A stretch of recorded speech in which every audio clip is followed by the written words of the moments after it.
got this idea, but I think it's a good one. Priest sitting down when he delivers a homily.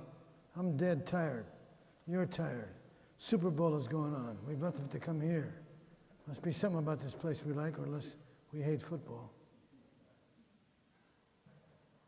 There is a virtue nobody knows about. You're going to be the first to hear it because you have an intelligent, erstwhile pastor who knows what the hell he's talking about. But what it is a virtue that is improperly named. So improperly named that I forgot what it was. What it should be is simple. ¿Estás listo? ¿Êtes-vous prêt? ¿Qué Are you ready? The virtue of readiness. The virtue of readiness. You can't be lazy and ready. You can't be hesitant and ready. You can't be industrious and ready. Ready means you're ready. What does ready mean then? You are ready at any given moment. You are awake. You are willing. You're not going to let somebody else do your job when you can do your job. We tell people in AA, take care of business. I can't take care of your business. You can't take care of mine. We can help each other. But if we're not ready to do this, opportunities will pass us by. Isaiah is the only prophet, the only one of the four major prophets. Isaiah, Ezekiel, Daniel, who's the other one? Jeremiah, thank you, Jeremiah. These four. And there are 9 others. Don't ask me to name them. Every one of them was killed. Every one of them said no. When God said, are you ready to go? Are you ready? No, ask my brother. Moses, ask my brother. He speaks better. I have a speech impediment. Don't be asking me. Are you that kind of a person? Are you ready? Well, we'll see. Kurseo. That's good Korean for I'm not ready. Are you ready? Are you ready to help somebody because you want to help people? Not just now, but readiness means I'm so good that in the next 10 months, anybody who asks me to drive them to a grocery store because I can, I will say yes. There are exceptions. Of course there are exceptions. I'm not talking that. I'm talking about the rule. If Christians aren't ready to seek peace, who in the name of Sam Hill is? We talk about it so much, we get the opportunity, we walk away. We had the Boy Scouts here this morning, from general down to little squirt. And I looked at them, dressed up. They're very proud of their uniform. And they sang well. And they answered the prayers well. I said, these guys look like they're ready. For what? To serve Mass. Ready to do what? To listen to their mother. To do what? To make your marriage stronger. Are you ready? I don't know. I'm an optimist. I say you're all saints. I'm not a pessimist. I'm not somebody who says, well, they'll catch on after all. No. I'm not talking to 10-year-olds. And I'm not talking in prison where I get a much better response than I do very often from people in my own parish. They're desperate. They're so ready, they're desperate. And though most of them will be back in jail, 7 out of 10 within a year, there will be 3 who will hang on. Their lives will change. Their children's lives will change. Their children's children's lives will change. 2, to be ready, you must admit freely your sins.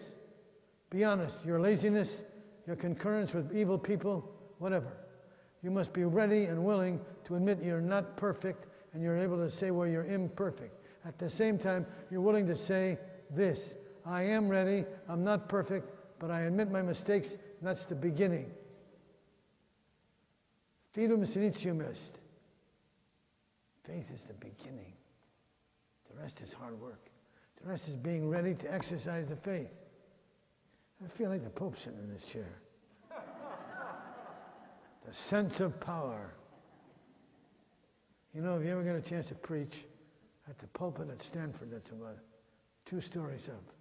That wonderful feeling of grabbing and doing the opposite of Adolf Hitler.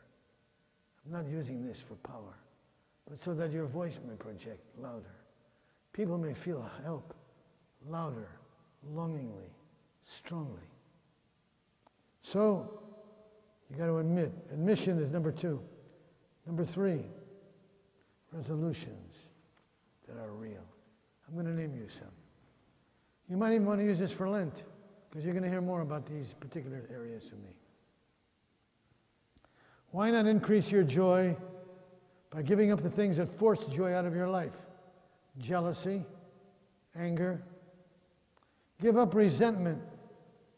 Become more forgiving. Give up resentment. You know what it means to resent? Can't stand bitchy people. You see the lousy side of everything. Give up hatred and return good for evil. Give up hatred. Are there things in your life you hate inordinately?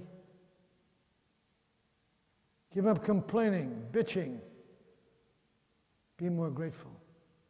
How many times do you say to God, I want this, as compared, thank you for this? Most of us don't know how good we've got it. Sit in my job for a month. You'll hear how lucky you are and I am.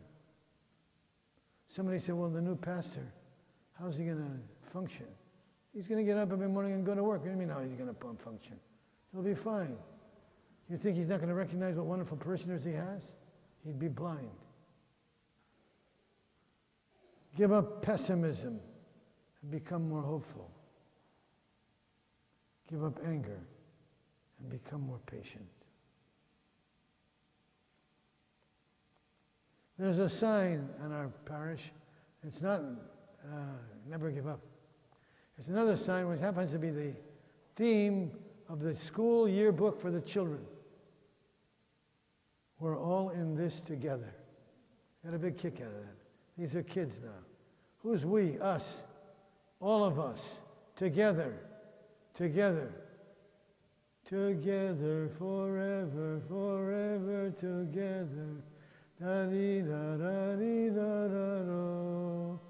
Da-dee-da-da-dee-da-da-dee-da-da-dee-da. Da-dee-da-da-dee-da. Da-dee-da-do.